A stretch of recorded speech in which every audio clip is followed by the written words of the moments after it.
দেখুন, আমি বাড়িতে ছিলাম না। আমি আর কুশল একটু বাইরে গিয়েছিলাম। কুন্তল দেখুন আমার বাড়ির এই রটন্তী মাকে কীভাবে সাজিয়েছে এবং কীভাবে সাজিয়ে মায়ের পুজো করছে। দেখুন, মায়ের মটুকের ওখানে দেখুন ফুল দিয়েছে, কি সুন্দর সাজিয়েছে। দুটো চন্দন জবা আর একটা আপনার খুব সুন্দর এই কমলা জবা হয়, লাল টকটকে।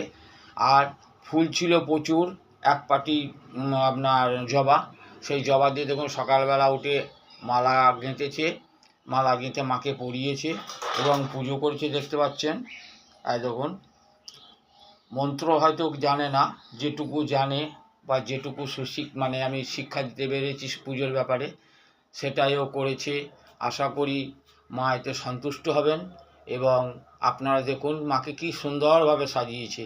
আমি বাড়ি আসার সঙ্গে সঙ্গেই বলছে, অত ফুল থাকে তুমি গাছে সব ফুল তোলো না, ফুল তুললেও শুধু ঠাকুরের ঘটে দিয়ে দাও। আর দেখো আমি সকালবেলা উঠে ফুল তুলে মালা গেঁথে মাকে সাজিয়েছি। দেখুন কি সুন্দর মায়ের পুজো করেছে। আপনারা আশীর্বাদ করবেন কুন্তল যেন ভালোভাবে মায়ের সেবা করতে পারে এবং মায়ের প্রতি ওর যেন মনটা বসে, সে আপনারা আশীর্বাদ করবেন।